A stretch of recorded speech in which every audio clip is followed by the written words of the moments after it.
person. Wow, thank you for putting that together, Paul, and my TA, Serini. And I'll start with introducing the people I invited today. I'm a people person, you can see by my table, and like, it's all about people. So my husband, Tom, and my kids, Thaddeus and Rachel, and Thaddeus' fiance, Leah, and my nephew actually asked to come, and as opposed to like being like arm twisted, Josh. I'm so happy to have him here.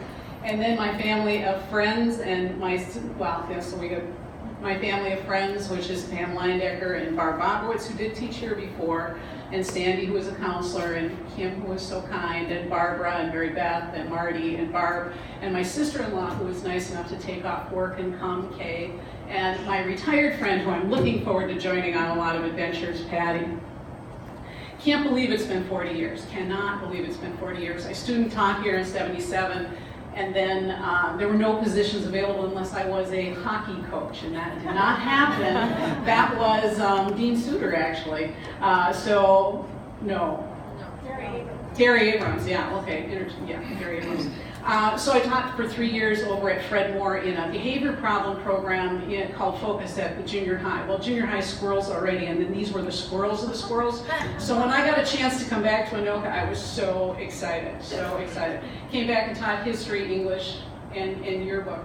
And I was just, as Mike said, I mean, I don't have a lot of experience outside of this building, although I work in state and national organizations, and when I talk to teachers in those areas, I feel very firmly convinced that I was very blessed to end up here and very happy to be here. And again, because of colleagues who are inspired and who care a lot about the curriculum and the kids and make this a place where you just want to be.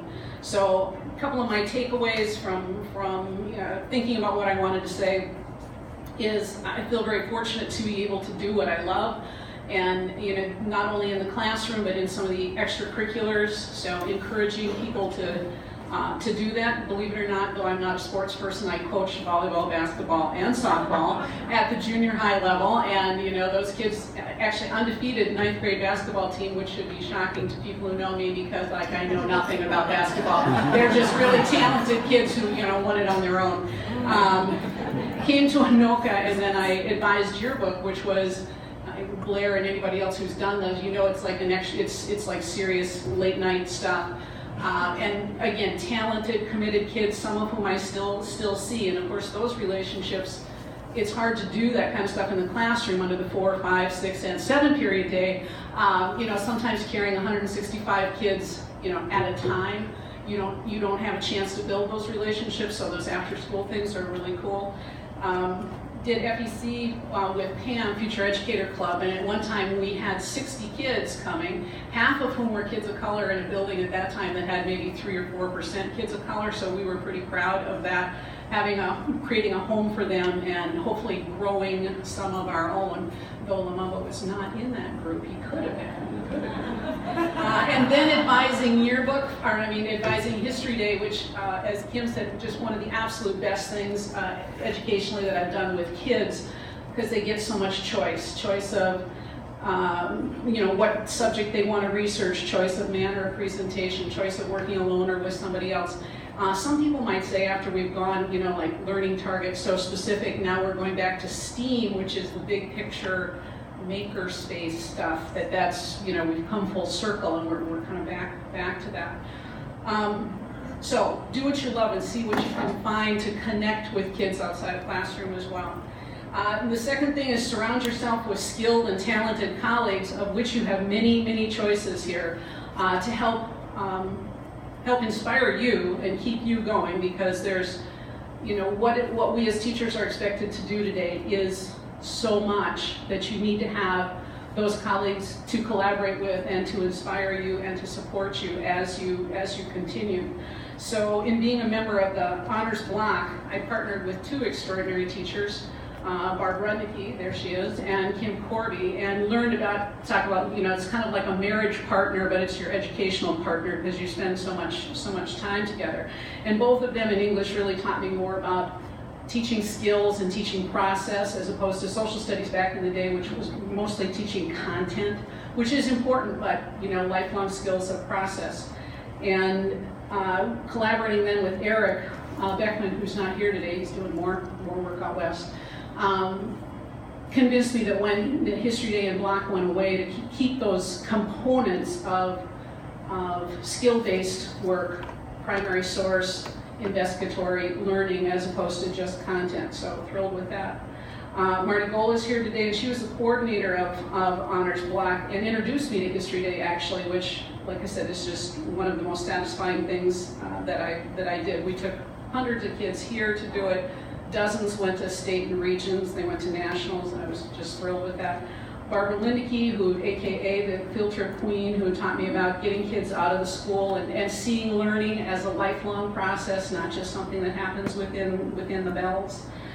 Sandy Selinsky, who's had the fortune of being retired for a long time, is the queen of fun, which sometimes with our heavy schedules, it's hard to make those times to really collaborate with your friends.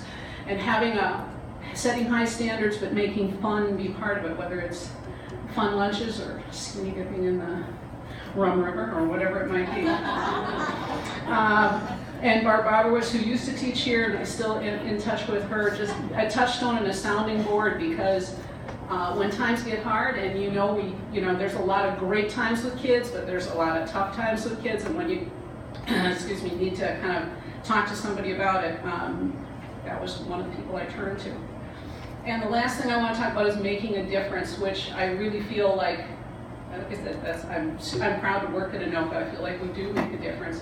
And one of the biggest professional pieces for me is working with the adults in that SEED, Seeking Educational and Diversity work, in the building and in the classroom and in the district. And in '91, when I went out to California and got trained by the national group and came back, and I invited people to, do a year-long seminar with me, it was the scariest thing I'd ever done. It's like why would they want to, think that I had not necessarily something to offer, but they did. And I love that you put up those numbers. That's just, hundreds of staff have been through that. Thousands of kids have been impacted by having, our goal was to learn more about ourselves and our students, so that we could serve them across race, class, gender, and sexual orientation differences.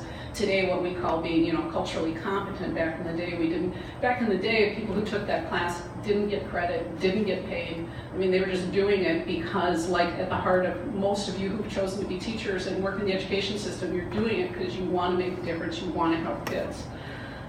I know where that desire came from. For me, it was about my children and wanting my children to have a better world. Rachel and Thaddeus, knowing that, especially as they went into schools, that many times there were preconceptions and judgments made before they got there, and I was hoping to, create a world in which at least the education staff were able to see beyond what they maybe had preconceived. As a friend of mine said, I was genetically invested as a result of having married my college sweetheart, Tony. It also came from the need of feeling safer for myself. You were saying, back in the day, there were only 4 women in social studies. There were 24 staff, so there were 20 men and 4 women.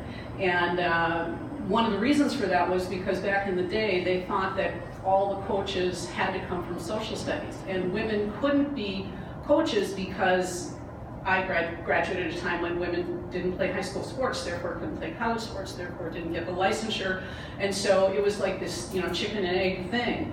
Well, in 1980, a group of people, women, called WEAL, Women's Equity Action Lawsuit, forced the state to interview and hire more women in social studies. I like to think they hired me because I'm good, but I think that some of the men in the department thought that that I was an affirmative action, have to hire a person.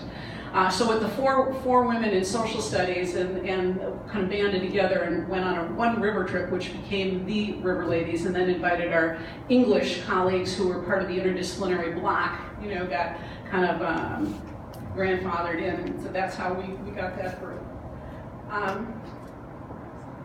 Doing the SEED work has been really rewarding and sometimes very difficult, and Pam Leindecker, I wanted to give a shout out to Pam and my social studies department, who gave me a fabulous send-off last week.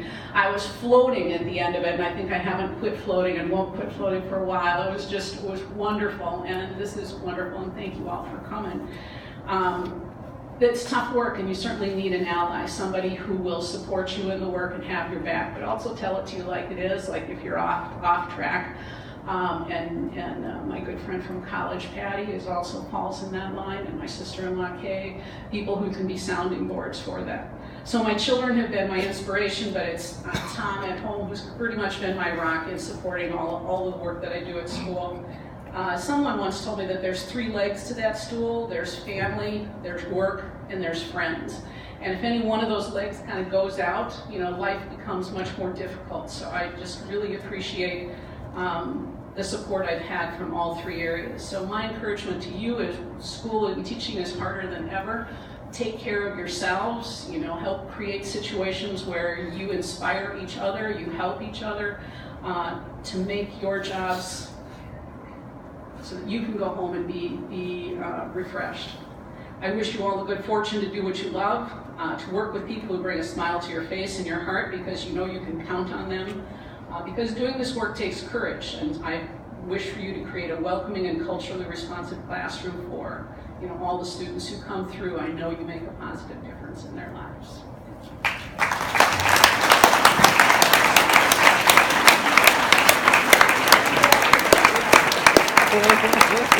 Thank you.